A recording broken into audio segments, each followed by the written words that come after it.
vamos começar orando ao Senhor, né? Pedindo a Deus direção na aula nesta noite. E o nosso irmão seminarista Andrei está orando. Amado Deus, muito obrigado, Senhor, por nessa noite podemos chegar aqui, Senhor, para estar estudando, Senhor, a Tua Palavra. Sim.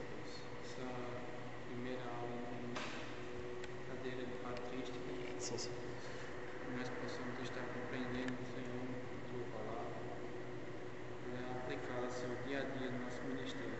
Amém, Deus. Amado Deus, nós te agradecemos por este momento, em nome de Jesus. Amém. Amém.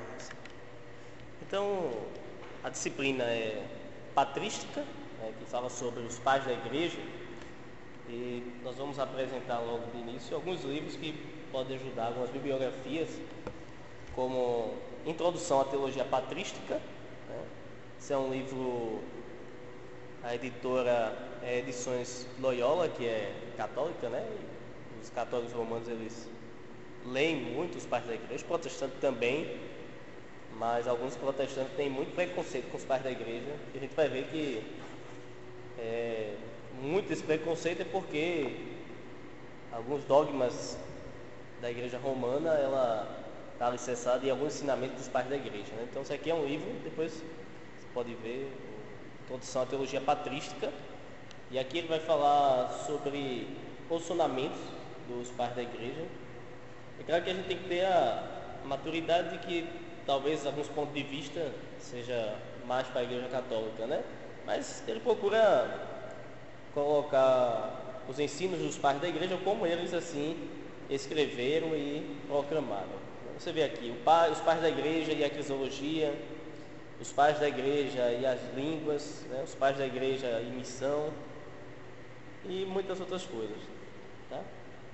Então esse é um livro também que eu indicaria, muito bom. Além de outros, né? Nós temos outros aí, se for do mercado.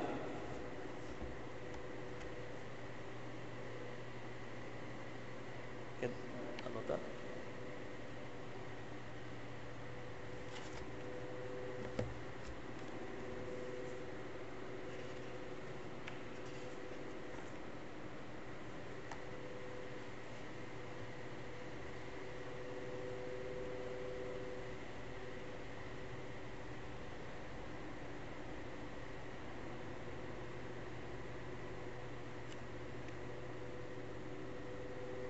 Outro livro também que, na verdade, esse aqui nós usamos na primeira vez que lecionamos patrística, lendo a escritura com os pais da igreja. Aqui já é uma editora evangélica, né, e um autor protestante, né?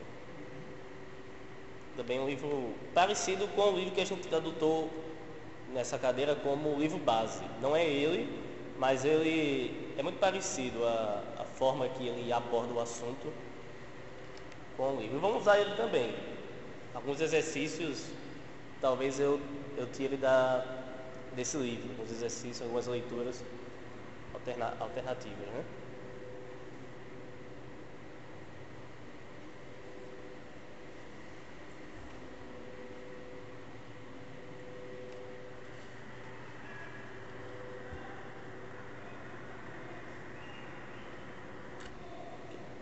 E o livro que vamos usar, e já adianto para o seminarista Andrei, que será a leitura obrigatória, né? Ou seja, se você ler todo o livro, valerá 5 pontos a leitura do livro, tá certo? É muito gostoso, você vai gostar muito de ler o livro. Esse livro é lançamento, assim, ele já faz um tempinho, mas não muito tempo, acho que é recente ele, a editora Fiel, e também muito interessante o que o autor fala sobre os pais da igreja, né? Quando for comparar com esse aqui, você vai ver como é parecido a forma de escrever, né? Ele fala sobre Atanásio, Anselmo. Não chega aqui ele não chega, tem um capítulo que fala de Atanásio, mas ele chega a falar de Atanásio também. Não tem, ele fala aqui de Atanásio, tem um capítulo para Atanásio. Agora esse aqui, de Redescobrindo os Pais da Igreja, ele vai abordar sobre alguns pais da igreja, como Inácio, Orígenes, Cipriano, Ambrósio, Basílio, Patrício. Então ele vai abordar sobre esses aqui. Já lendo os pais da igreja, aí ele fala, porque são vários pais da igreja, então cada um às vezes aborda um pai, outro não aborda um pai da igreja. Esse aqui já vai abordar Atanásio, Gregório de Nazianzo, Basílio Grande, João Crisóstomo, e Ambrósio, Jerônimo, Agostinho e Gregório Grande. Não, eles não chegam a abordar, nenhum dos dois chegam a abordar Tomás de Aquino, porque a gente vai perceber que na época de Tomás de Aquino já não é uma época considerada dos pais da igreja.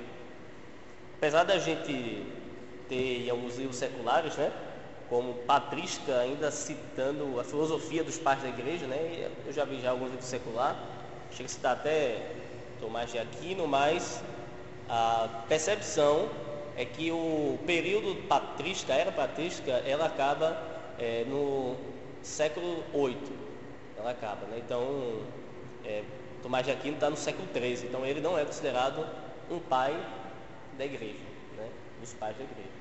Mais ou menos os pais da igreja são considerados até o século VIII.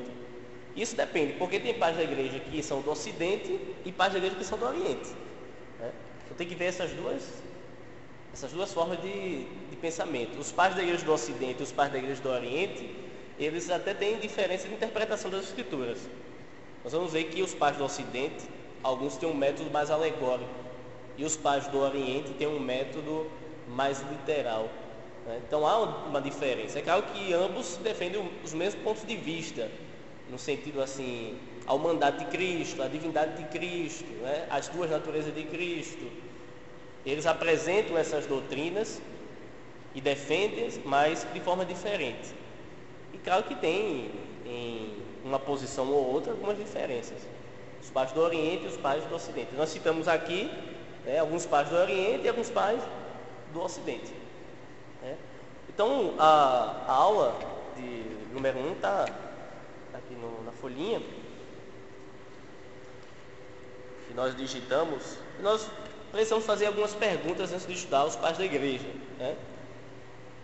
Por quê? Porque a compreensão que nós temos é que o período antes da reforma é o período dos bandidos, e o período depois da reforma é o período dos mocinhos. Eu coloquei isso aqui na introdução. Ou seja, muitos pais, muitos pastores, na verdade, ficam incomodados com os pais da igreja, até desconfiados com os pais da igreja. Por quê? Porque muito ensinamento deles faz parte do dogma católico. A igreja católica coloca a tradição, a mensagem dos pais da igreja, ao mesmo nível de igualdade com as escrituras, o mesmo nível de igualdade com as escrituras. Porém, nós não podemos ver assim os pais da igreja como os bandidos, aqueles que interpretaram erroneamente as escrituras e levaram a igreja ao desvio doutrinário. Não. Pelo contrário, os pais da igreja foram decisivos na defesa da fé, somente das doutrinas essenciais do cristianismo. Então é importante olhar para os pais da igreja e ler os seus escritos, como eles defendiam a fé, como eles viam a pessoa de Cristo, a divindade de Cristo, a humanidade de Cristo, as duas naturezas de Cristo, a pessoa do Espírito Santo, como eles interpretavam as escrituras sagradas. Na verdade, muitos eruditos modernos, nos seus argumentos, eles pegam os pais da igreja. Os pais da igreja são base para argumento de eruditos modernos, no que se refere à humanidade e à divindade de Cristo. Por exemplo, Atanásio, que foi citado por você, ele foi um dos defensores da divindade de Cristo. Atanásio passou quase 30 anos da vida dele lutando, defendendo e proclamando que Jesus era Deus. Por isso foi perseguido, por isso foi exilado, e foi, em certo aspecto, chegou a ser até uma voz que clamava no deserto na sua época. Quase que o arianismo que defendia que Jesus foi criado, vencia dentro do Império Romano, como ortodoxia, quase.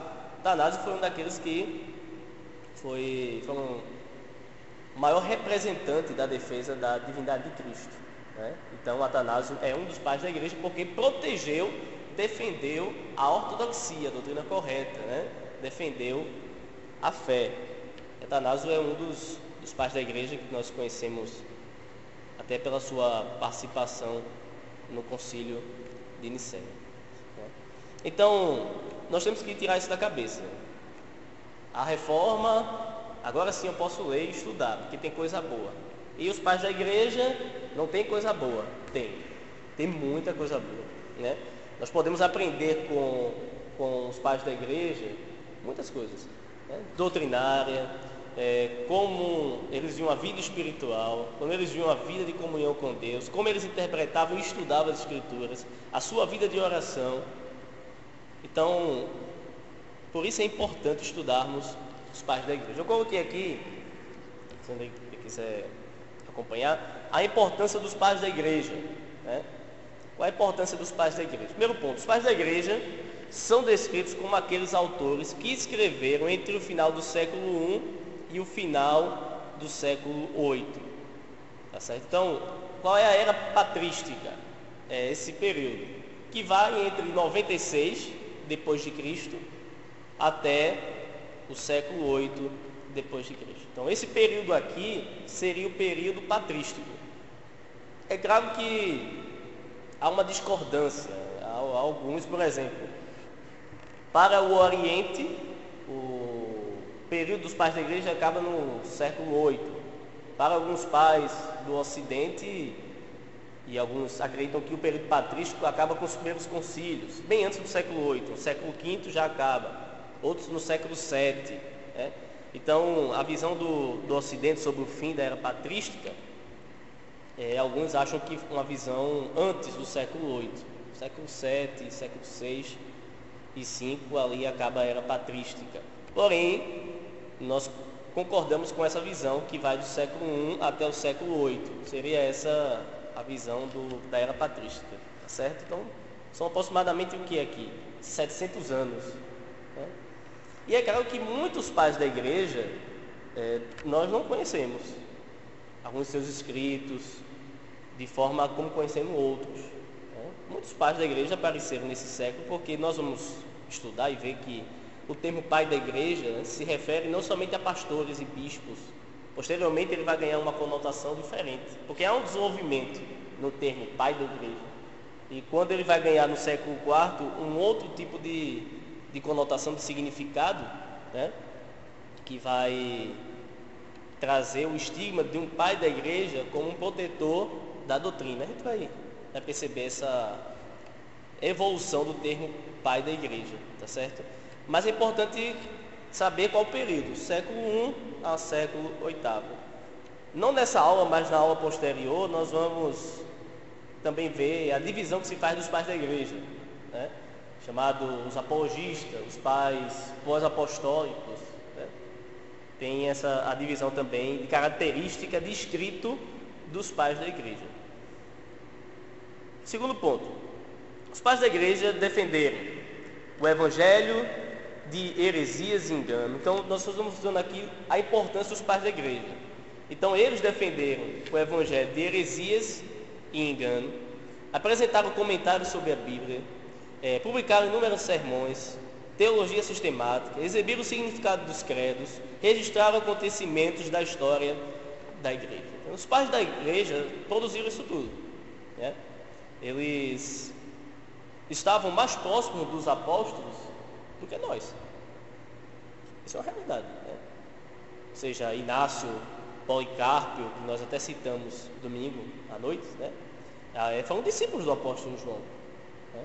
Então, é importante olhar para a vida desses homens e perceber como eles interpretavam as escrituras, porque a interpretação deles provavelmente é muito mais contundente do que a interpretação de um erudito moderno sobre o grego, porque a visão que eles tinham do grego da época era uma visão mais aproximada daquela situação, daquele contexto, né? Mas também devemos estar alertas e que alguns pais da igreja, nesse período, eles de fato cometeram erros. Eles cometeram erros. Por exemplo, Orígenes, que a sua família era rica e o seu pai era um cristão em Alexandria, né? E o seu pai, ele foi morto, ele morreu como mártir por causa do nome de Cristo, né? E conta a história que Orígenes queria ir até a prisão do seu pai, tirá-lo de lá, ou até morrer junto com ele. Sua mãe recolheu todas as roupas da casa dele e ele não pôde ir até o encontro do seu pai. E desde novo ele já tinha uma grande habilidade nas interpretações das escrituras, na vida cristã, e o seu pai via nele um rapaz, né, uma criança de bastante potencial. E de fato ele se tornou uma grande liderança, um grande expoente do cristianismo, Orígenes. Porém, Orígenes, diante dos seus, podemos dizer, adversários, mas daqueles que contradiziam o que ele proclamava em algumas situações, não reconheceram ele como pai da igreja. Então, hoje já se coloca Orígenes como um dos pais da igreja, porque de fato ele foi. Porém, alguns vêm com desconfiança. Por quê? Porque Orígenes, por exemplo, defendia o universalismo. Orígenes defendia de que a igreja, de que o mundo, Satanás, todos no final serão reconciliados. Então, no final de tudo, quando Deus colocar todos os inimigos debaixo dos seus pés, a morte, Satanás, os ímpios, então depois disso eles irão, num dado momento, serem reconciliados com Deus. E ele usa alguns argumentos interessantes, viu? Não dizendo que eu creio nisso não, mas se você vê esse livro aqui lendo as escrituras, bota como ele chegou a essa conclusão, né? Ele cita Salmos, ele cita que se a morte tem que ser aniquilada, se o pecado tem que ser aniquilado para que o Senhor reine, como é que pecadores irão ainda existir do inferno, não é? É um dos argumentos que ele cita dentro da sua interpretação. Então, por causa disso, principalmente por causa disso, então, muitos não reconhecem Orígenes como os pais da igreja. Então, ele não faz parte da ortodoxia, né? Da doutrina correta. A gente vai ver que é uma das características para alguém ser chamado de pai da igreja. Está dentro da ortodoxia, daquilo que é reconhecido pela igreja como doutrina bíblica, né? Se quiser, pode parar e perguntar, viu, André? Ficar à vontade para fazer algumas perguntas. Tá certo? Então, assim, eu citei esse exemplo de Orígenes porque a gente vai perceber que alguns pais da igreja cometeram um equívoco como esse, o universalismo, né? Uma interpretação errada. Outros também cometeram alguns desvios de interpretação. Interessante que o próprio, e é o terceiro ponto, já responder a importância dos pais da igreja. Os reformadores viam os pais da igreja. O reformador João Calvino, por exemplo, era um estudante dos pais da igreja. Então, João Calvino e os reformadores, eles liam os pais da igreja. Eles liam os pais da igreja. Ele era um estudante ávido dos pais da igreja. Porém, ele mesmo não concordava com tudo que os pais da igreja diziam. Inclusive até com o próprio Agostinho, que era um dos seus favoritos, os pais da igreja, que ele lia. Ele não concordava. O próprio Martinho Lutero também disse que ouvia criteriosamente e louvava os pais quando sente que eles interpretavam as escrituras corretamente. Lutero mesmo falou isso também. Ou seja, que onde os pais da igreja interpretavam corretamente as escrituras, ele estava pronto para aceitar o ensinamento daquele pai da igreja, né? E até mesmo também passar isso adiante, né? Como uma, vamos dizer assim, uma ajuda para defender a fé naquele momento, porque os pais da igreja também servem para isso. O próprio Martinho Lutero disse, ou seja, serve para elucidar a nossa fé hoje, como nós compreendemos a vida deles.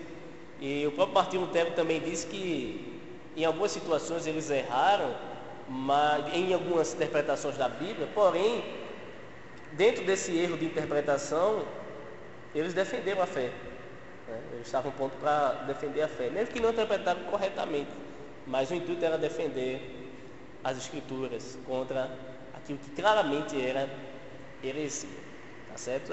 Isso mostra de que os pais da igreja eram homens falhos, não eram inspirados, né? Os únicos que eram inspirados eram os apóstolos.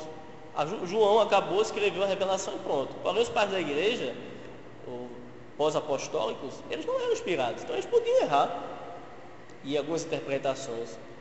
Porém, é importante estudarmos eles porque eles estavam muito próximos dos apóstolos. Então, muita coisa que eles tinham como conhecimento e interpretação vinha dos apóstolos, né? Estavam muito próximos. Por exemplo,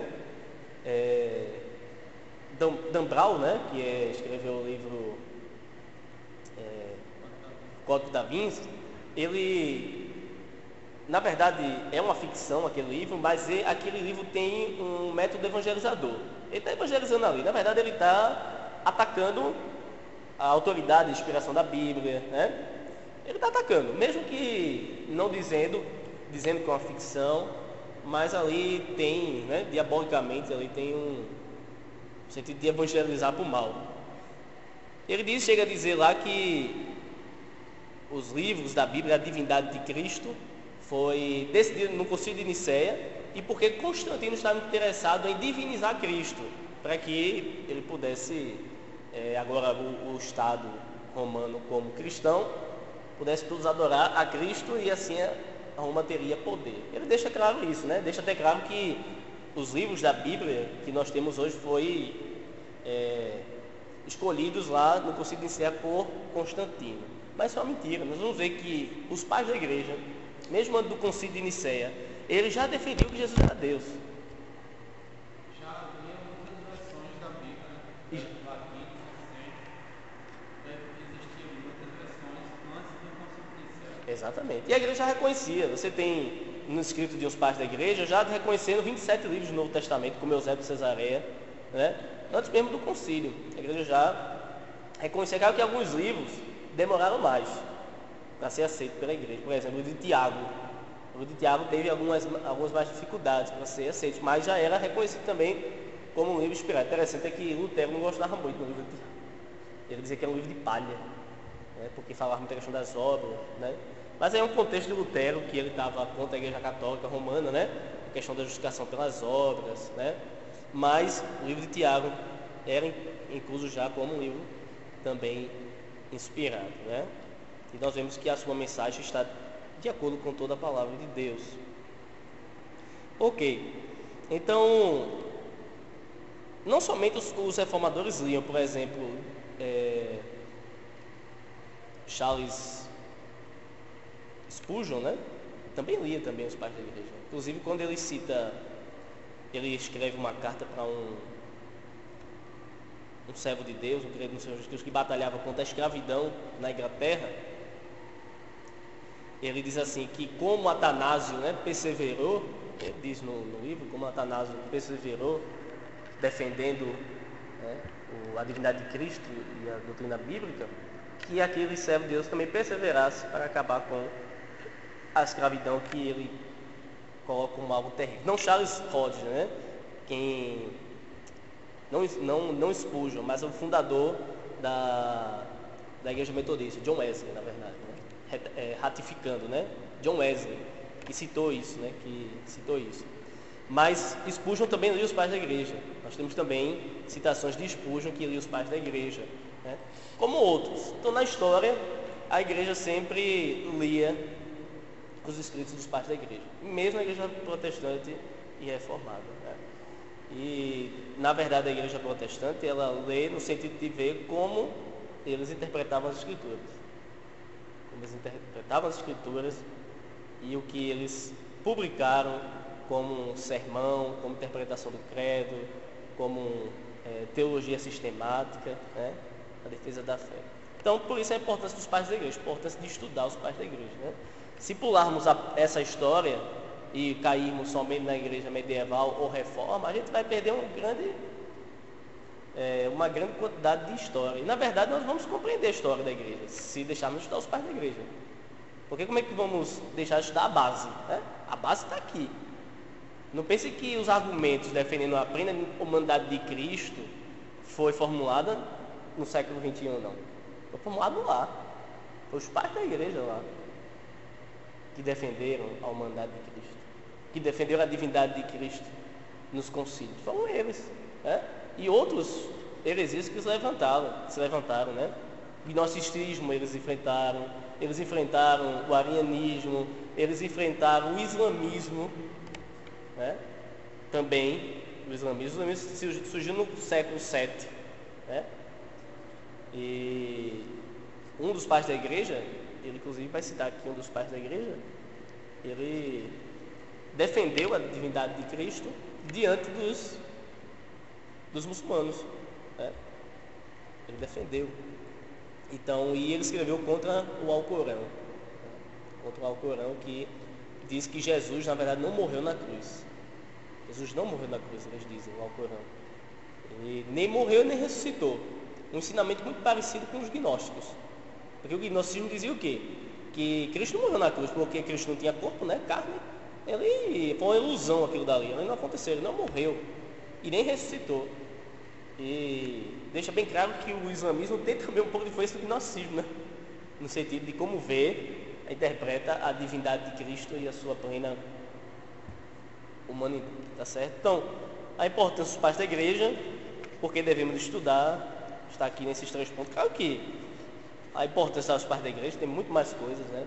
Os pais da igreja vão ajudar como você vê um verdadeiro pastor, né? Um pastor. Eles eram muito mais pastores do que, podemos dizer assim, teólogos. Preocupação com a unidade da igreja, uma grande preocupação com a unidade da igreja, é uma preocupação dos pais e, de fato, da defesa das escrituras. Tá certo? Então, o que é um pai da igreja? O que é um pai da igreja? Uma boa pergunta. Estamos falando aqui dos pais da igreja, da importância deles, porém, o que é um pai da igreja? Eu coloquei aqui. A palavra pai ou padre, né, vem do latim. Então veja que a palavra pai vem do latim, né, pater, né? Tá ok? Então é uma palavra que era usada já pelo apóstolo Paulo. O apóstolo Paulo vai usar a palavra pai. A palavra pai também era usada para um educador, seja nos círculos filósofos, né? Alguém que era um mestre também era chamado de um pai, um guia, um ensinador, né? Um protetor, alguém que doutrina. A ideia de pai tem esse sentido lá no 1º século, lá no 2º século também, 3º século tem essa ideia. Todo aquele que ensinava ao outro é considerado um pai para aquele, né? E isso que Paulo vai dizer lá em 1 Coríntios, capítulo 4, versículo 14 e 15. É igual na história do rei Jacob, que ele teve um pai, esse que é Jorge Buchanan. Ele cuidava dele, né? Ele ensinava ele a viver e também ensinava ele a Bíblia para viver. E até batia nele, disciplinava ele. Uhum. O rei King James ele foi disciplinado por um pastor chamado Jorge Buchanan. Ele ensinou tudo a ele, tanto da vida espiritual quanto da vida material, porque ele não tinha nem pai, não tinha mãe. Essa é a ideia também do termo pai da igreja no início, né? E até na cultura grega, né? As crianças eram deixadas, né? Com os professores, né? Que davam a educação, né? Acho que o apóstolo chama de ai, Pedagogos, né? Vem da palavra pedagogos, a palavra pai. Ele usa esse termo em 1 Coríntios capítulo. Tem lá no livro de Gálatas. 1 Coríntios 4,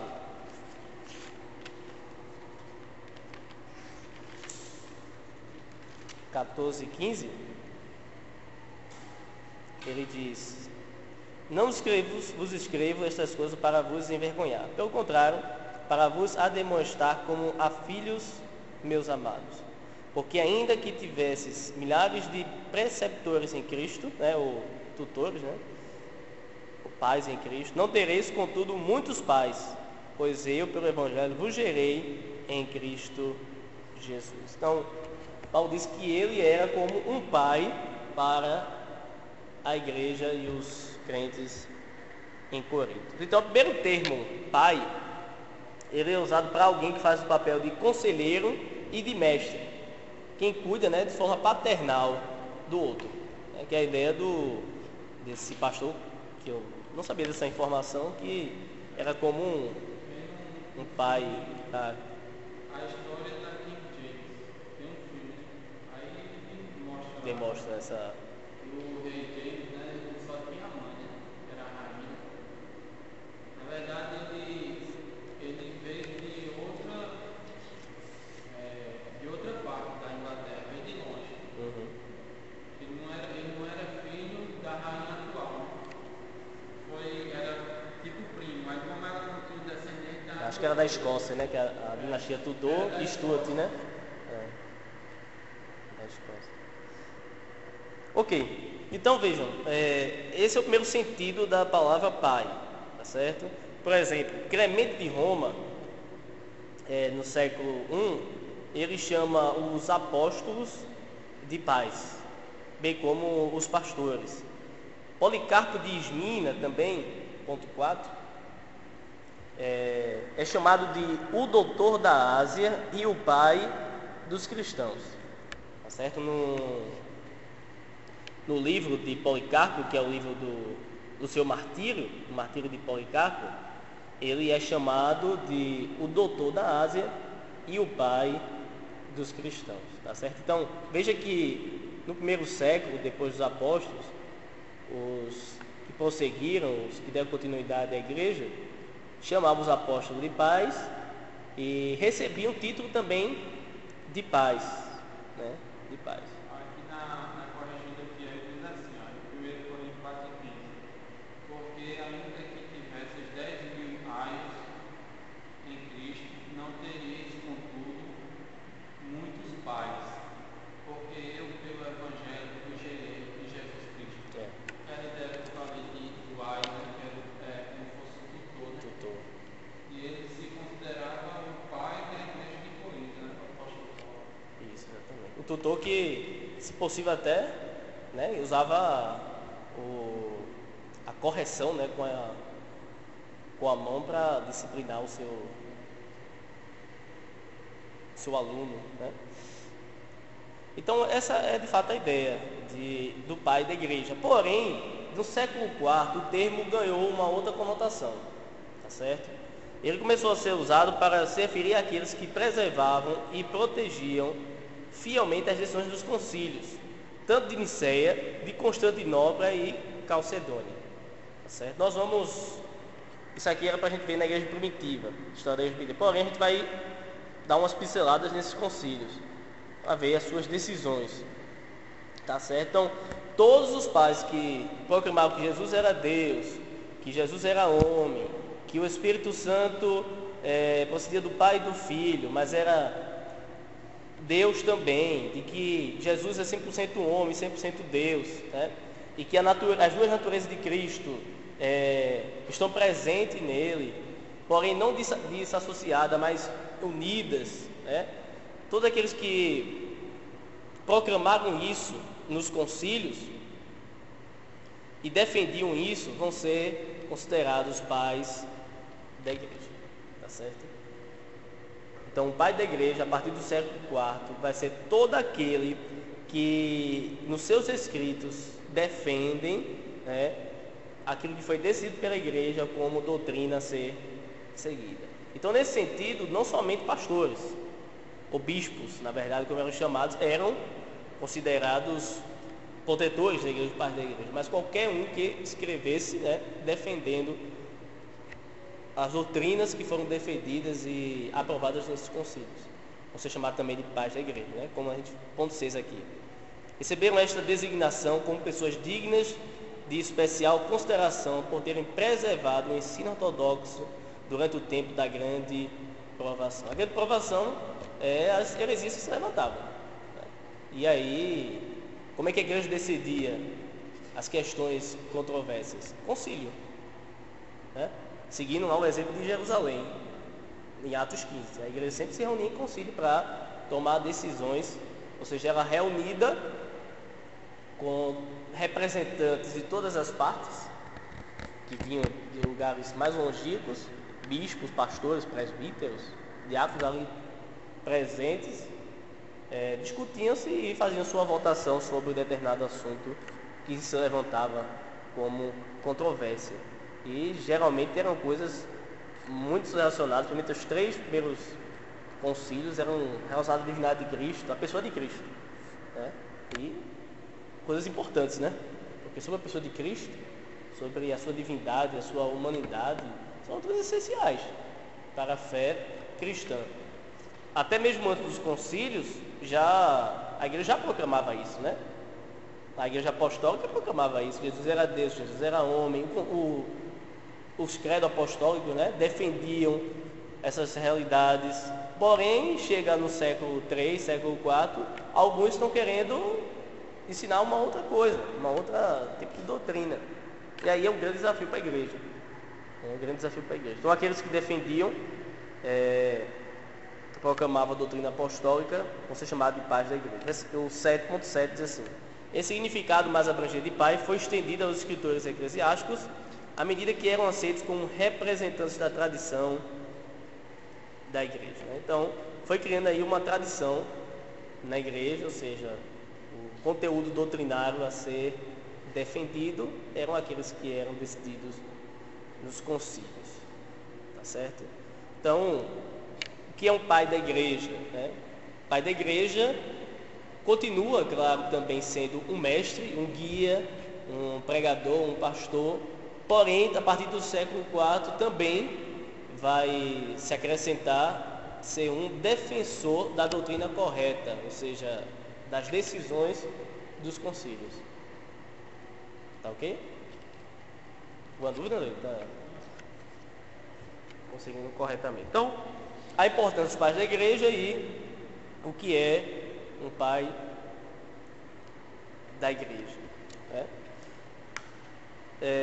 Alguns colocaram sobre os pais da igreja a definição sobre quem é pai e quem não é pai da igreja. Nós até já pincelamos sobre isso. E aí no século V houve um camarada, agora não lembro o nome dele, ele formulou 4 questões ou 4 qualidades que poderiam identificar um pai da igreja. Muitos não gostam dessa qualificação, né? Até porque, por exemplo, uma das qualificações características é a antiguidade.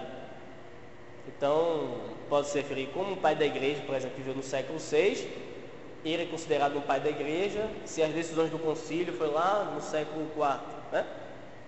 E muitas coisas aí prosseguiram, né? Outras coisas se levantaram, outros escritos, outras defesas com uma outra visão foram assim formuladas, né? É claro que os problemas lá do século IV não são os mesmos problemas enfrentados do século VII, pois aí já se levanta o islamismo, né?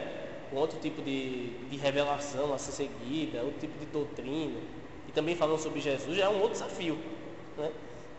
Então alguns não gostam desse tipo de critério, porém nós vamos colocar aqui que de fato também são critérios que a gente pode olhar passar e identificar um pai da igreja, né? E é nesse critério aqui que o Orígenes é barrado, né? Um dos critérios que a gente vai dizer aqui. Então, 4 critérios podem determinar se uma certa personagem da igreja merece o título de pai. Interessante é que nós estamos falando aqui muito de pai e mãe da igreja, né? Aqui tem mãe da igreja, né? As feministas, elas querem que mudem o nome de patrística para matrística, né? Isso dizendo que é um tipo de machismo na igreja. Mas na verdade nós temos poucas mulheres que foram assim, dignas de destaque nesse período patrístico. Porém nós temos alguns escritos delas, nós temos que elas também defenderam a fé, também trouxeram argumentos baseados nas escrituras contra a heresia, e que algumas delas morreram, né, que sofreram o martírio, tá certo? Patrística, os pais da igreja, elas se envolvem com a história da igreja primitiva, porque a história da igreja primitiva É os primeiros séculos da igreja, né? Então os pais da igreja viveram nesse período aí. Alguns foram perseguidos, como Inácio, Policarpo, foram mortos, né? Nós vamos ter a divisão de pais da igreja apologéticas, né? Na verdade, a maioria dos pais, depois de um período, eram pais que defenderam. Então pais que defendem a fé, né? São apologistas, né? Hoje, por exemplo, nós temos lá no século II ou III, Justino Mártir, que era um apologista, né?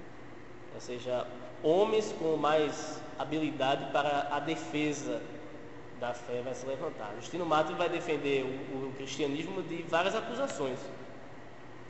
Nós até citamos no domingo de noite que os cristãos foram acusados de várias coisas, isso nos primeiros séculos, né?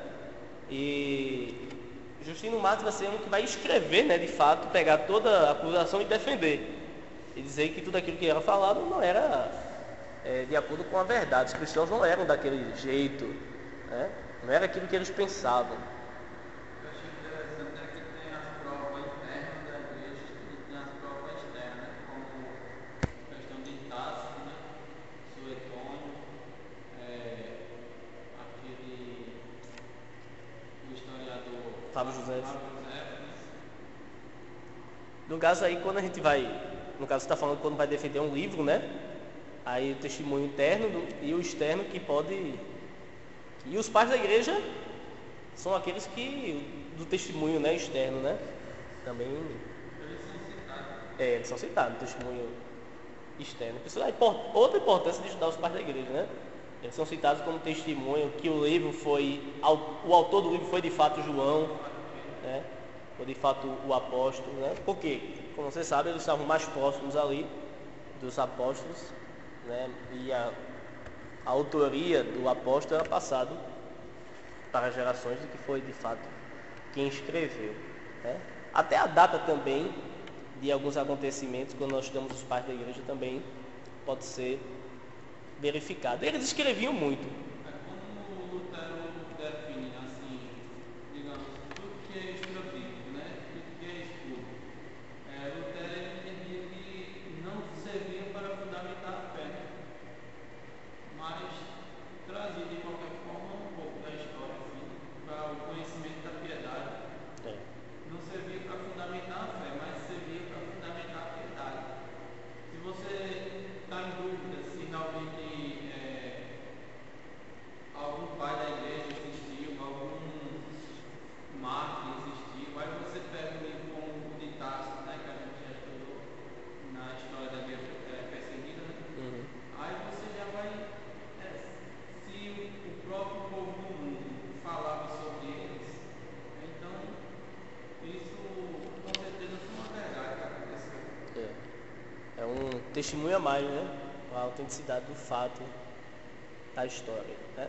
E trazendo essa reflexão para os pais da igreja, também neles nós podemos encontrar ensinamentos profundos sobre a existência de anjos. Eles falavam, claro que sempre usando os textos bíblicos, sobre a divindade e a humanidade de Cristo, né? Então, muito que se fala hoje, por exemplo, justificação, né? A ideia de justificação como satisfação. A gente já ouviu falar isso, né? Que Deus foi satisfeito com o sacrifício de Cristo. Isso é uma doutrina, foi os pais da igreja que começaram a falar isso. E que alguns não concordam muito com essa satisfação, quando se fala de justificação. Muitos não gostam muito que Deus foi satisfeito pelo lugar, né? Muitos gostam de colocar que Ele nos declarou justo nosso pecado. Porém, os pais da igreja falavam de satisfação. E muitos teólogos hoje, né, quando fala que Deus foi satisfeito, ou seja, que Cristo apaziguou a ira e houve uma satisfação de Deus. Onde é que nós encontramos essa visão da cruz, da obra de Cristo? Pai da igreja. Os pais da igreja falavam da crucificação, da obra salvífica de Cristo, todo o significado da crucificação. Está lá nos pais da igreja. Você vai ali comprar o livro e vai ler e vai ver. Você tem aqui uma epístola a Diogneto, que nós não sabemos quem foi que escreveu, nesses primeiros séculos, que vai mostrar a visão dos cristãos sobre uma série de coisas. Sobre doutrina, E você vai ver os argumentos que eles usam lá naquela época, né, são argumentos profundos, que nós vemos hoje em algumas teologias sistemáticas, né? Alguns argumentos. Esse daí, ele fala sobre Santo Agostinho. Não, ele não. Agostinho é de 520. Mas ele não chega. Ah, esse aqui fala. Quem fala Esse daí. Dos pais da igreja, ele chega a falar de Agostinho. Esse outro aí, ele vai até o 8º século. Esse outro aí. Ele. Na verdade, ele não vai até o 8º século, mas ele fala do patrício, que já é 6º século, 7º século, 6º século já, patrício. Foi um missionário também, né? É chamado pai da igreja. E eles selecionam geralmente os autores para que aí você possa ter uma visão de como os pais da igreja encaravam algumas doutrinas da Bíblia, como eles encaravam a interpretação da Bíblia, como eles encaravam a questão do martírio, né? Então, o importante mesmo de estudar os pais da igreja é ver isso, a piedade deles, né? A vida de santidade que eles tinham, como eles se aproximaram das escrituras, tá certo? Agora ele coloca aqui como sendo até o 8º século que os pais da igreja é esse período, primeiro ao 8º. Ele defende essa posição, mas coloca também que outros colocam outra data, né? Colocam até o século VII, tá certo? Até o século VI, né? Outros colocam outra data, como esse também cita. Até o 4º. Depois dos concílios, que os concílios ali encerram o período, mas Até o 4º por causa de Constantino. dos concílios, né? Todos aqueles concílios, 4º, 5º século. Aí já vem a ideia também do início do concílio de Constantino, né? Depois de Constantino era de Constantino. E não se pode ter essa Assim você vai jogar fora grandes pensadores cristãos, né, genuínos, né, que se falharem em alguma interpretação ou algum foco da interpretação da Bíblia, mas vamos entender também o seu contexto, né, o seu período, sua época situação que estava. também. Santo Tomás de Aquino foi como o senhor disse, do 13º século, e é considerado até hoje o maior doutor da igreja. Apesar que ele tem algumas coisas, né, no sentido de livre-arbítrio, né, ele crê na questão do livre-arbítrio.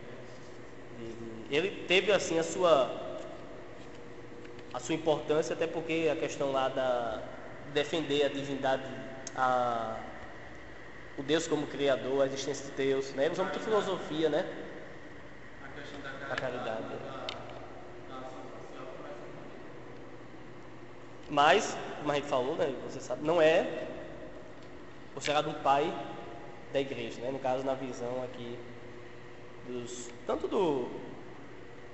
desse autor aqui, que também ele é do IG, né? Luigi, que é um autor católico, como protestante também, eles colocam no final do século VIII. Por exemplo, quando você lê a questão de Inácio, como ele via o martírio, são coisas muito interessantes. Você vai ler aí, ele vê o martírio como sinal do testemunho da sua fé, como testemunho de fato, como ser um verdadeiro discípulo de Cristo. Ele, no caminho até Roma, que ele foi morto em Roma, ele vai escrevendo, né, cartas a Roma, e vai escrevendo a sua ida até lá, né, e a sua morte, tudinho. Então, a visão que ele tinha do martírio é muito interessante, né? A visão que ele tinha do martírio e o que ele fala da questão do Espírito Santo. Ele fala que um dos dons do Espírito Santo é levar alguém a morrer por Cristo, né? Ele considera como um dom. E talvez citando aquilo que o Senhor disse, né? Que quando chegar diante das autoridades, o Espírito Santo, né, iria colocar na boca dos mártires, né, diante das autoridades, o que falar, né? E ali eu vejo como um dom no sentido de levá-los e conduzi-los com força até a morte. E a ideia lá a palavra Marte mártir. A palavra mártir vem de testemunho. Testemunho. É alguém que testemunhava nos tribunais, né? O que viu e que ouviu. Não é isso? É uma testemunha. Então, os servos de Deus eram chamados de testemunhas, não de Jeová, né? Testemunhas de Deus, né? Do Senhor Jesus Cristo. E aí, o termo testemunho, que é mártir, vai ganhar a conotação de morte, porque muitos cristãos, pela lealdade a Cristo, o seu testemunho, morreram, né? Então a palavra martírio vai ganhar esse significado. Mas na verdade a palavra martírio vem de testemunho. Testemunho. Né?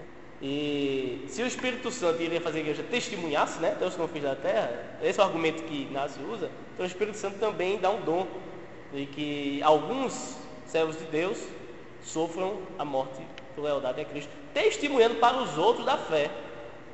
Entendeu? É uma das visões que Inácio tinha. Então, como a gente vai saber uma visão que eles tinham sobre isso, sobre o Espírito Santo, né? Sobre a pessoa do Espírito Santo? Os pais da igreja falavam, Inácio falava sobre a visão dele, né? Essa epístola que você vai ver, a carta de Ogneto, você vai perceber que ele escrevendo, ele fala da obra redentora de Cristo na cruz, elementos da divindade de Cristo, da fim da humanidade de Cristo, né? Então aqui, ó, os 3 primeiros séculos ali, antes do Concílio de Nicéia já tinha doutrinas que nós defendemos e proclamamos hoje, né? Fazia parte dos ensinos dos pais. Os pais já pensavam nisso. Os pais proclamavam, defendiam isso. Tá certo? Então a primeira característica de um dos pais da igreja... Quer tomar água? Quer dar um intervalozinho? Deixa eu só pegar um pouco... Beber um pouco d'água, a gente continua, já está no final. Intervalo, um lanche.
Tá junto, né?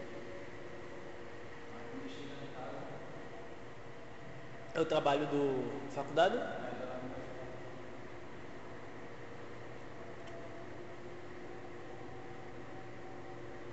Acho que eu vou chegar em casa e vou descansar um pouquinho.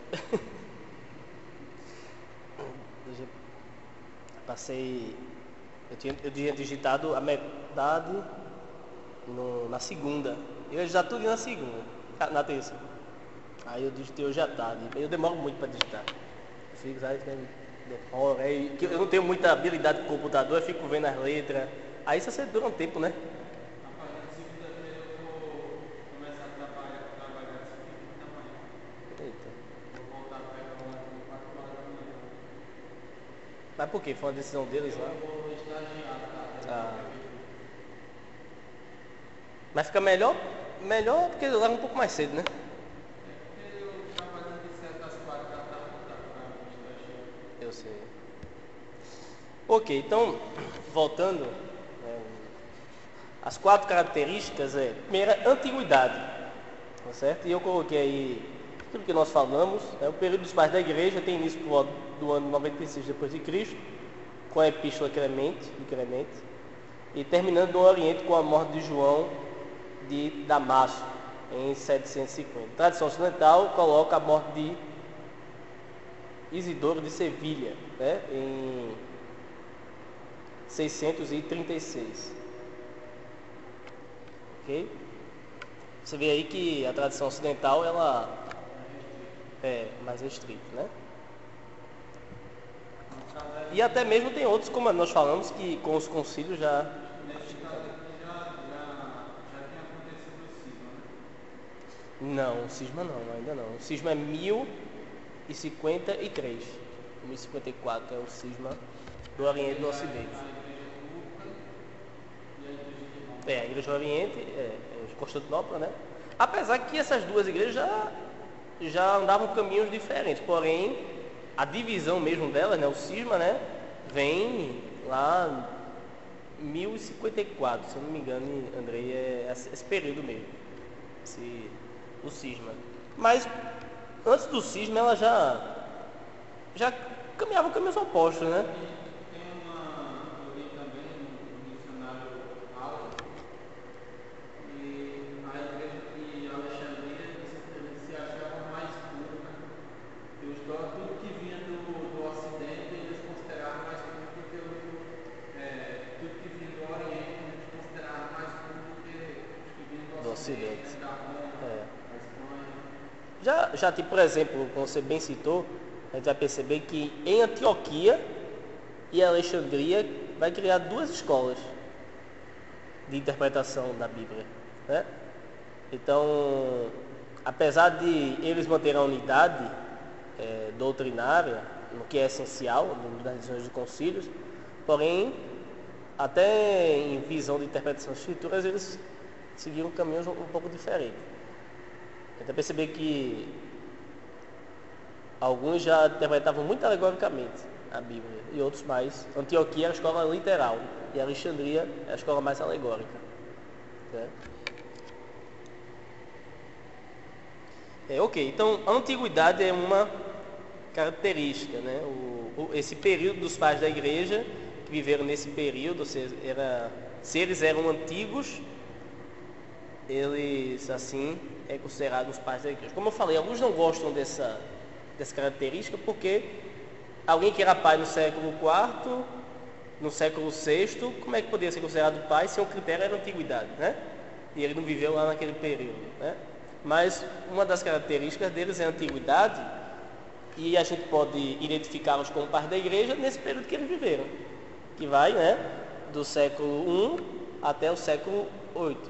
Então, como ele coloca aqui, no Oriente vai até o século VIII, no Ocidente vai até o século VII, tá certo? Pode fazer essa divisão, isso aí é correto fazer. Porém, o período todinho vai até o século VIII. O Oriente, com a morte de João de Damasco, né? E no Ocidente com Isódoro de Sevilha, né? Ok? Segunda característica é santidade na vida. Os pais demonstravam enorme zelo para com Deus e as Escrituras. Então os pais da igreja eles não faziam essa distinção entre teologia e oração. Era teologia e oração conjuntamente, né? Era algo que não se separava, né? Não havia separação. Como, por exemplo, hoje, infelizmente, em alguns seminários até conservadores, ou alguns estudantes de teologia, eles se preocupam com a teologia, né? Com o estudo da Bíblia, com a sua interpretação, mas os pais da igreja, eles tinham o maior respeito e reverência pelas Escrituras, eles respiravam as Escrituras e também viviam as Escrituras em atitude de oração, né? Então a oração e a interpretação das Escrituras é algo junto, e eles zelavam muito pela disciplina espiritual, eles zelavam muito por isso. Eles tinham, podemos dizer assim, uma vida de santidade, onde eles procuravam crescer em santificação. Claro que eles tinham suas falhas, eram pecadores, né? Até se descreve alguns pais da igreja como um pouco pavio curto, alguns deles, né? Até alguns deles não eram muito simpáticos, né? O cara carrancuda. E interessante que o livro Lendo as Escrituras Pais da Igreja, ele vai descrever a característica física deles e até o temperamento deles. Então, alguns deles tinham um temperamento forte, alguns deles, né? Porém, eram homens que zelavam pelo estudo das Escrituras e pela vida de santidade. Eles zelavam por isso. Eles zelavam pela intelectualidade, mas não pela vida de santidade. Pelas duas coisas juntas. E hoje, infelizmente, às vezes no seminário, até nas instituições da igreja, se dá ênfase muito mais na intelectualidade, né? Se o aluno for intelectual, um bom entendedor, eloquente, ele praticamente pode passar no exame. E aí tem um outro que não é tanto, mas uma vida de santidade muito maior, né? Você diz assim, que se preocupa com o zelo espiritual, e outro não. Mas às vezes, não estou dizendo que é todo seminário, mas às vezes nós vemos aí algum entendimento errado, né? Então tem que ser uma vida de estudo da palavra e uma vida de santidade, né? Junto. E os pais da igreja não separavam vida de oração com vida de interpretação das escrituras. Era algo que estava junto. Para eles não separavam isso não. E isso é importante para a gente também ver essa postura dele diante das escrituras, né? Que ao interpretar as escrituras, eles sempre oravam ao Senhor, pedindo o significado das escrituras e Deus pudesse mostrar na sua palavra. Interessante que por conta disso vem um método alegórico de interpretação, onde alguns que interpretavam assim começaram a ver o sentido oculto da passagem, né? Que é muito perigoso isso. Então começavam a orar a Deus para que Deus pudesse mostrar o que estava em oculto na passagem. Então aí nega a literalidade da passagem. A passagem está lá, já interpretada, mostrada, revelada. Ela tem que se estudar o contexto para que possa compreender. Mas achar que tem algo assim oculto que precisa ser revelado naquela passagem, eu acho com certeza que isso levou muitos pais da igreja a interpretar coisas que sem sentido. Por exemplo, você pegar a interpretação de Agostinho dos Salmos, toda alegórica. Ele via Cristo em tudo. Tem salmo que fala de Cristo? Tem, mas tem uns que não, né? Porém, ele tentou identificar em tudo. Na parábola do bom samaritano, você vê na interpretação dele, ele vê tudo com significado, né? Em tudo ele vê um significado. Então o método alegórico ele tem as suas dificuldades. Não é que Agostinho só era alegórico, não. Agora tem alguns pais da igreja que eram mais alegórico mesmo. Agostinho também ele interpretava literalmente como Antioquia. Mas a gente vai ver isso lá no...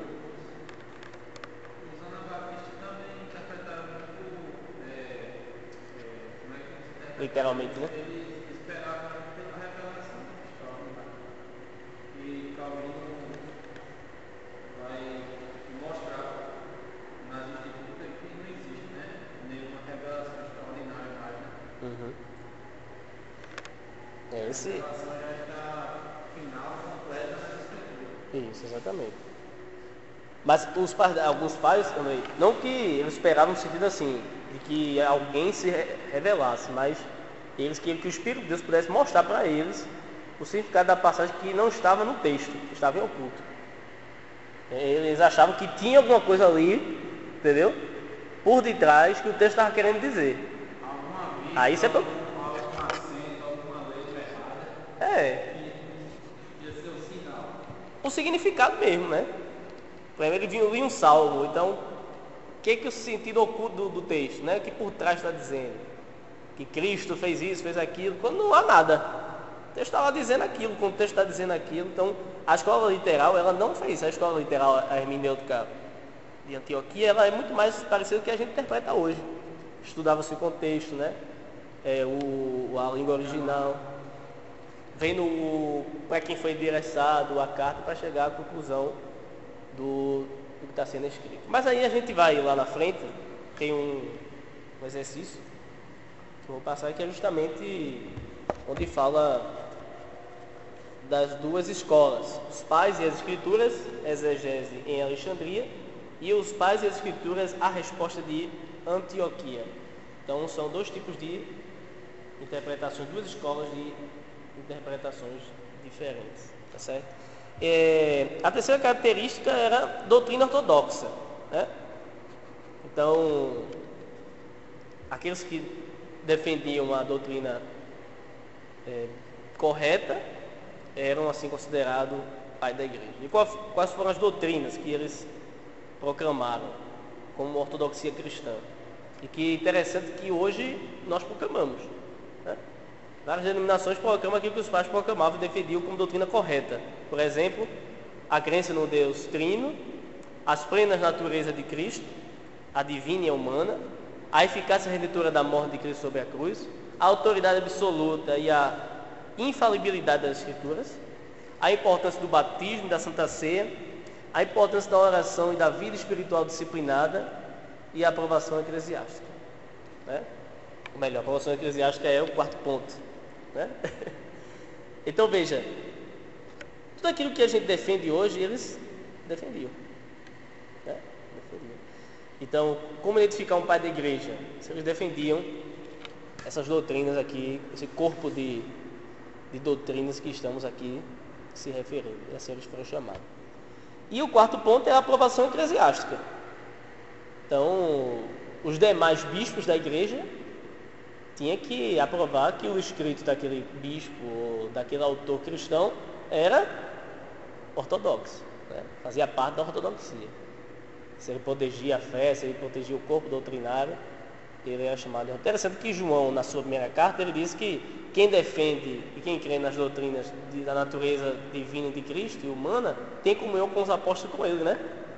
Já é um ensinamento apostólico, né? Ou seja, para que tenha comunhão com a igreja de Cristo, né? Tem que crer nas doutrinas que a igreja cria sobre Cristo.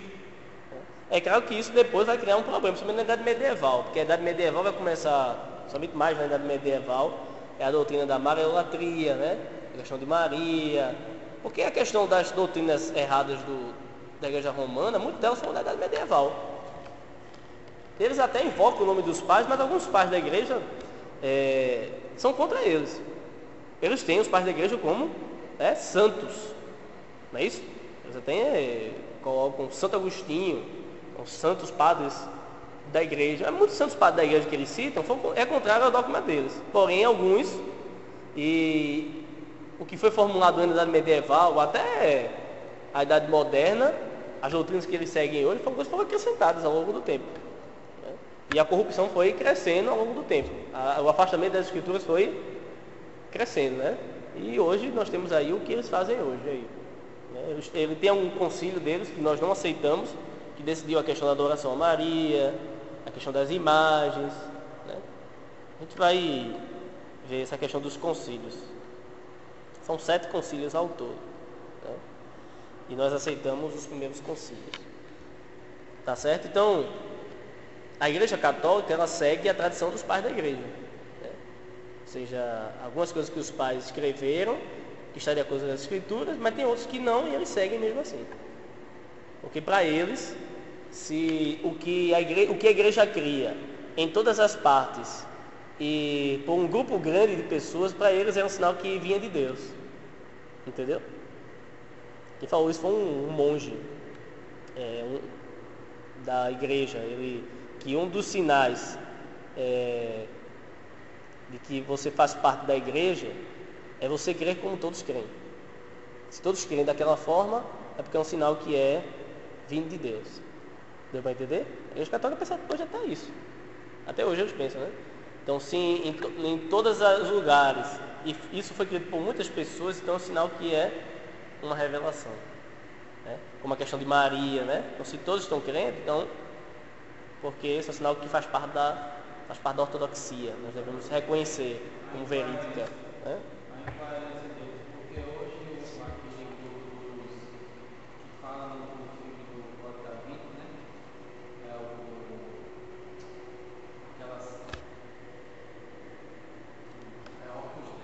Uhum. Eles também são cristãos e creem, vieram lá dos católicos e creem diferente, né? Uhum. Então, por que é que eles não aceitam a doutrina da Opus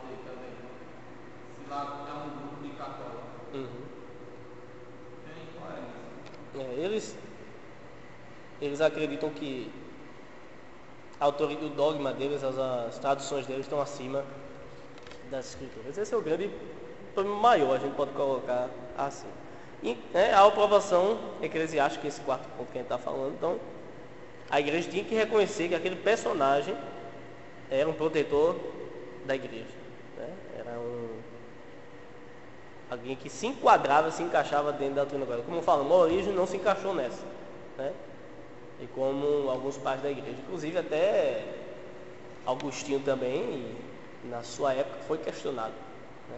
Muitos criticaram Agostinho porque foi contra Pelágio, contra o livre-arbítrio da doutrina que Pelágio pregava. Muitos criticaram Agostinho, né?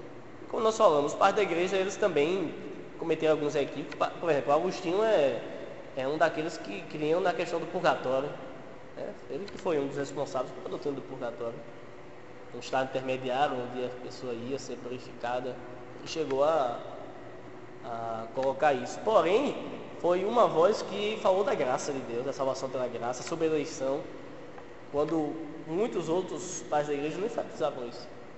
Agostinho foi usado por Deus para falar sobre graça, sobre salvação, sobre a depravação total do homem, a corrupção do homem. E os pais da igreja viam o homem como corrompido diante de Deus. Como também alguns pais da igreja escreveram de forma tal que parecia que a salvação era pelas obras. Também, a gente tem que ver que também aconteceu, né? E a igreja romana, ela pega tudo isso e coloca como doutrina. Ela não sabe identificar, né? Como nós fazemos, né? Olhamos para os pais, mas o que eles interpretaram de acordo com as escrituras, nós acolhemos, né? Como também para elucidar a defesa da nossa fé.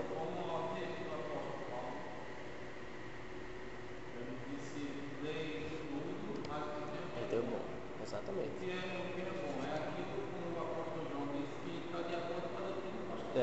Exatamente.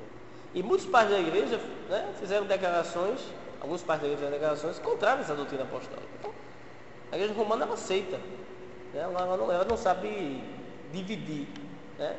Ou seja, rejeitar aquilo que não está de acordo com a doutrina paulina, petrina e joanina, né? Porque eles eram inspirados, eles têm que ser a base. E aí os católicos eles dizem assim, não existe cânone das escrituras, não existe os livros sagrados como vocês dizem. Eles chegam a dizer isso. Eu vi já que eles já li artigos que criticam que não há um fechamento de cânone. Então, se não há, eles acreditam que os pais da igreja, né, como representantes, o que eles falam ainda deve sequência, doutrina. Então eles creem num tipo de revelação progressiva, na verdade. E os católicos creem numa revelação progressiva. Tá? Deus está falando através dos concílios, do Papa. De certa forma é Deus falando, ou seja, o Espírito de Deus está conduzindo as decisões quando está de acordo com a vontade de Deus, mas não falando como revelação inspirada, né? Revelação inspirada somente os apóstolos. Agora, é claro que o Espírito de Deus, por exemplo, no concílio de Nicéia, quando defendeu a divindade de Cristo, estava presente, né? Com certeza o Espírito do Senhor estava agindo na igreja para que a igreja pudesse testemunhar da divindade de Cristo, mas não era revelação extraordinária, inspirada por Deus, né? Eles estavam estudando e decidindo sobre aquilo que foi inspirado, né? Que foi as Escrituras. Então, eles estavam estudando as Escrituras para que pudesse ver se Jesus era Deus ou não. 3 razões para estudar os pais. 3 razões para estudar os pais. Tem várias razões, mas nós colocamos 3 aqui. São os mais próximos beneficiários da tradição apostólica, ou seja, estavam próximos dos apóstolos, puderam ver, compreender algumas coisas melhores do que a gente, né? Outras não, mas outras sim, né? Puderam compreender. Por isso a importância de estudar eles e ver como é que eles interpretavam e viam as escrituras. Ajuda-nos a entender nossas próprias raízes, tá certo? O que nós cremos, o que nós proclamamos hoje, já foi uma realidade lá deles, tá certo? Eles não se pode estudar a história sem estudar os pais da igreja. É como se tivesse a história cortada pela metade, né? Como é que a gente vai compreender a história moderna se não estudarmos as transformações da Idade Medieval, né? Vamos estudar a história medieval se não estudarmos as transformações da história antiga. A mesma coisa é a história da igreja. Não vamos estudar a história da igreja, a história moderna, contemporânea, se estudar onde tudo começou, que é a história da igreja primitiva, e aqui no caso, os pais da igreja, né? Porque a igreja não começou com a visão que o pastor Demétrio tem da igreja, né? A visão da igreja dela mesma já há mais de 2000 anos. A igreja existe há mais de 2000 anos. E alguns acham que a igreja começa com a visão que eles têm na semana passada, né? Abriu uma igrejinha ali, né? Acho que igreja é aquilo ali, a visão que o pastor dele teve em 2 semanas atrás, né? Que deu uma coisa na cabeça e achou que deveria abrir, que a igreja é aquilo dali. Que o pensamento da igreja é aquilo dali. Não, a igreja está mais de 2000 anos atrás, né? E nesse período, mesmo período que a gente chama período de escuridão, onde a igreja se afastou dos princípios bíblicos, tinham servos de Deus. Estavam lá os servos de Deus. Dentro da igreja que é apostólica romana, degenerada, né, destituída das escrituras, mas tinha servos de Deus. Tinha servos de Deus ali dentro da instituição. Lutero era um deles, né? E você estudar a história da igreja, nós vamos ver que muitos não concordavam com a estrutura dela, mesmo quando ela chegou no apogeu da corrupção, né? Quando ela chega ao apogeu da corrupção, com a questão do papado, mesmo assim lá, dentro dela, você vai ver muitos servos de Deus zelosos em relação à vida de comunhão com Deus, a vida de comunhão em oração. Quando a gente fala da questão dos monges, dos ascetas, né? Nós criticamos eles porque achamos, é verdade, a Bíblia diz isso, que para testemunhar de Cristo, ou ser diferente do mundo, ou santificar-se, não precisa sair do mundo, né? O Senhor mesmo disse: bem-aventurados os limpos de coração, porque verão a Deus. Limpo de coração ali está se referindo, lá na frente ele vai dizer que os bem-aventurados são sal e luz, não é isso? Do mundo. Sal e luz do mundo. Então a gente foi colocado aqui para ser sal e luz do mundo. Sal no sentido de quê? No sentido de que a gente preserva a corrupção do mundo, né? Está grande a depravação, não está? A igreja deve amenizar isso. A igreja deve amenizar isso. Sendo sal. Porque o sal tem a função, uma delas é conservar e evitar a podridão. E nós somos luz, né? Onde tem trevas, onde está tudo escuro, a gente leva a luz. Então a gente evita e a gente leva, não é isso? A gente evita a corrupção maior, levando o evangelho da paz de Cristo, a moralidade, a ética cristã, né? Isso também está dentro da graça comum de Deus, né? A presença da igreja aqui freia o mal, a corrupção, a degeneração. E também somos luz, mas do mundo, né? Então o Senhor, quando fala de questão de vida separada, né? Vida de santificação, a gente quer sair do mundo, né? Mas no contexto deles, desses monges, quando eles viram a igreja se desviando daquele princípio singelo, né? Puro da igreja primitiva, e se assemelhando ao mundo, e o que foi que eles fizeram? Eles decidiram sair do mundo e viver uma vida separada para que pudesse santificar. Errado mas o contexto deles, né? Houve uma sinceridade. Nada justifique, não estou dizendo isso não. Nada justifique. Mas muitos deles eram servos de Deus. Servos de Deus. Que no seu contexto foi essa alternativa que teve para servir melhor ao seu Senhor, né? Mas isso aí é uma questão que a gente pode perceber melhor o que foi estudando, né? Lendo a vida deles. A gente vai ver que houve grandes homens sinceros da parte de Deus nesse período aí.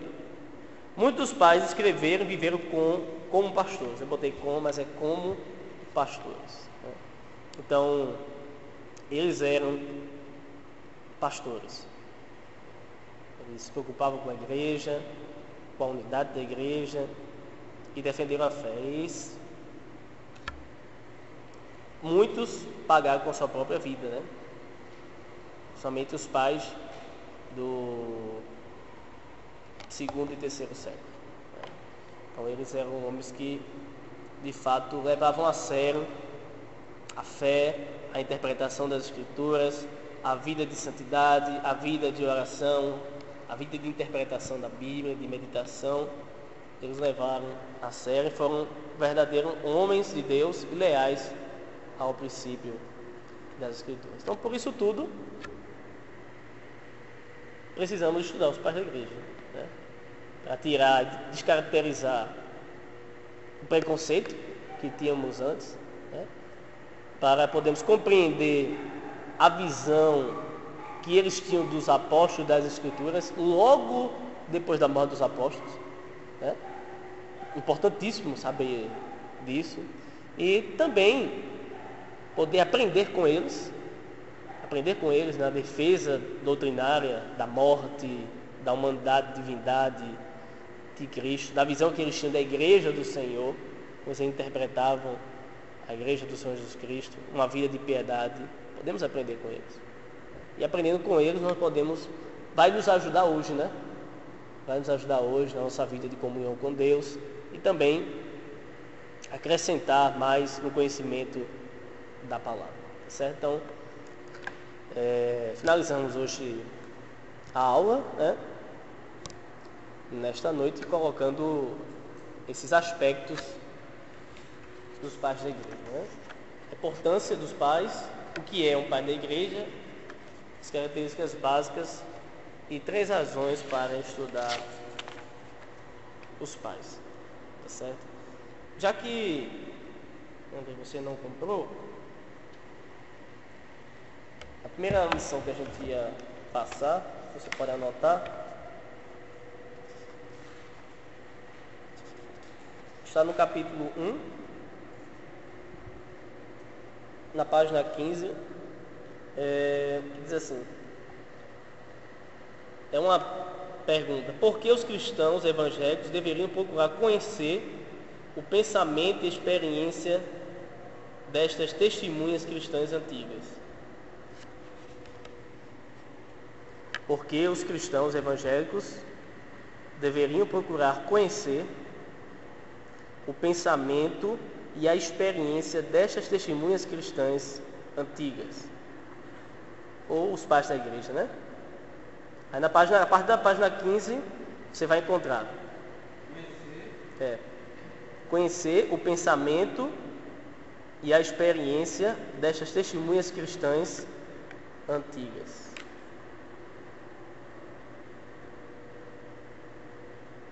E aí você vai ver, ele vai colocar aqui: lendo os pais da igreja por liberdade e sabedoria, lendo os pais da igreja para entender o Novo Testamento, lendo os pais da igreja por causa da má publicidade sobre eles, né? E lendo os pais da igreja como ajuda na defesa da fé, certo? Aí eu queria que você comentasse: lendo os pais da igreja para obter alimento espiritual. Isso no capítulo 1. Exatamente. Aí depois ele fala este livro sobre os pais da igreja. Então no capítulo 1 ele vai falar sobre quem são os pais da igreja. Seria bom, que faz parte da leitura, né? Mas eu queria que você comentasse com base nele, ou em outros materiais que você pesquisar, a partir da página 15, ele vai falar aqui a importância, né? Por que conhecer o pensamento e experiência? Isso daqui que a gente falou, mas eu queria que você pudesse ler, aqui, ver a ideia que ele tem sobre a importância de estudar os pais da igreja, né? E aí a gente vai se familiarizando com eles, né? Vai se familiarizando com eles. Eu coloquei aqui a primeira aula, redescobrindo os pais da igreja, porque de fato é uma redescoberta, né? A gente não vê muito os pais da igreja serem citados na igreja, no meio da igreja. Tem um grande preconceito com os pais da igreja, mas é uma disciplina importante, como nós já falamos aqui. E você vai perceber na leitura do livro e de outros textos como a gente peca ou perde em não conhecer os pais da igreja. Vai perceber, tenho certeza que você vai ser apaixonado por patrística, os pais da igreja, né? E até vai comprar outros livros deles, porque tem livros deles que são editados aí, principalmente pela igreja romana, né? Nas editoras paulinas, você tem muito. Na nossa livraria tem, mas é menos. Mas nas livrarias católicas você vai ter muitos livros deles, que eles publicavam, esses sermões, né? Seus livros, comentários da Bíblia, né? E muita coisa boa mesmo. Tem um outro livro também que fala sobre eles, que é aquele livro que eu passei na história da igreja primitiva, não sei se você tem, A Era dos Mártires, aquele pretinho. Ele tem também, ele fala também personagens dos pais da igreja.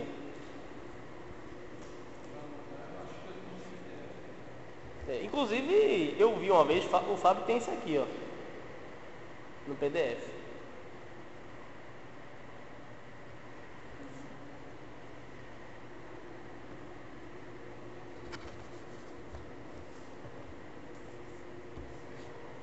Mas aí você vai ler aqui e vai compreender muitas coisas dentro desses pais. E também eu vou passar um trabalho sobre um pai da igreja que não está aqui, mas já esse autor trabalha sobre ele, né? Interessante que ele vai dizer que queria trabalhar outros autores, outros pais da igreja, que esses aqui trabalham, que foram tão importantes tanto, porém ele deu uma atenção especial a alguns, né? A alguns, tá certo? Que é muito importante também compreender. É muito interessante o livro, muito bom. Você não dá vontade de parar não, você começa a ler, vai lendo e vai achando mais interessante, e você descobre coisas que, como eles podem ter pensado, né? A gente até, como é que se diz? Desmerece os pais da igreja, né? Às vezes não dá importância devida e se surpreende com algumas coisas que eles falaram já naquela época. A gente acha que são coisas só da teologia sistemática de Berkhoff, né? Claro que Berkhoff já fala algo em algumas passagens que foram interpretadas por muitos autores, né, reformados, e algumas passagens que são focadas às vezes por um pai da igreja de uma forma, às vezes lá na reforma se é enfocado de outras formas também, e é o correto, não vem só daquela forma. Mas naquele momento ali, aquela interpretação deles daquela forma, correta e bíblica, defendeu a fé, né? E já um outro que pega o mesmo texto, já vai ver outras facetas do texto, né? As colocações, e aí vai dando uma claridade maior à interpretação daquele texto, né? E os teólogos hoje, né, tem já toda essa gama, né, de escritos que ajudam. Os pais da igreja não, né? Os pais da igreja estavam lá, né? Alguns, né, escrevendo daquilo que estavam vivendo ali, né? Era escrito. Claro que outros começavam a ler escritos de outros também, isso também ajudou. Mas eles, na interpretação da Bíblia, não tinham tanto escrito como nós temos hoje. Até por causa do tempo, né? Porque eles tinham conhecimento assim até superficial, talvez, porque talvez esses pais da igreja foram até pessoas pobres, né? Era a mitologia grega, era Aristóteles, Platão, era a negação da divindade, né? É verdade. E até você vai perceber que alguns fazem a ligação, né, da filosofia, até que ponto o neoplatonismo influenciou os pais da igreja, né? Porque, por exemplo, você vai ter termos que no Concílio de Nicéia vai ser colocado, que é defendido por Atanásio, sobre a divindade de Cristo. É um termo que vai ser usado dizendo que Jesus, ele não é subordinado ao Pai, né? E é um termo que é usado no helenismo, né? E alguns, até que ponto houve essa influência que você colocou aqui, porque realmente é isso que eles tinham. Eles tinham as escrituras, tinham outros escritos cristãos também da época, e judeus, exatamente, mas também tinham muita coisa da filosofia, né?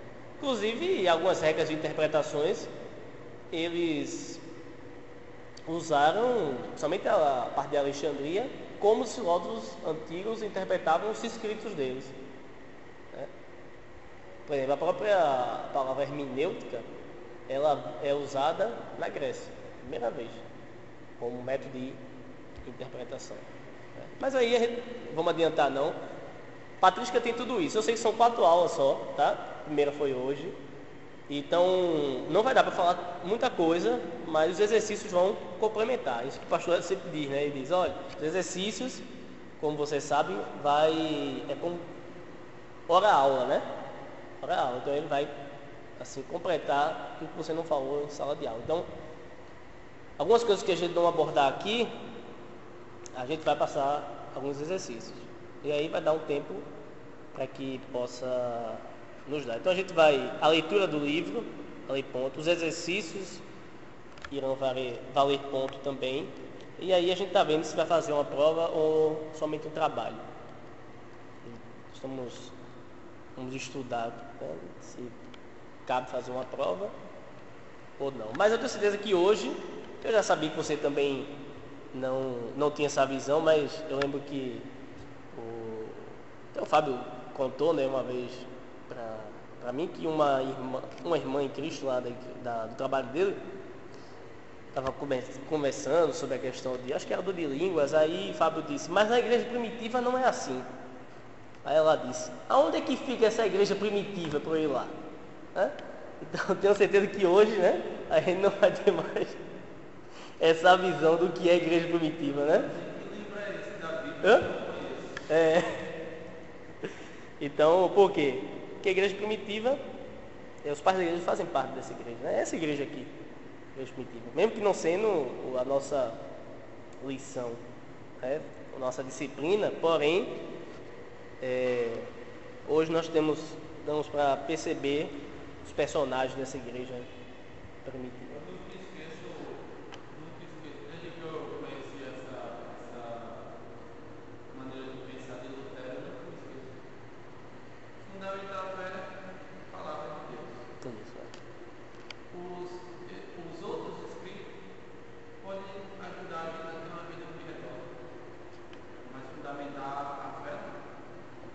E aí, o assunto que você está colocando, agora eu lembrei, porque quem deve julgar os pais da igreja?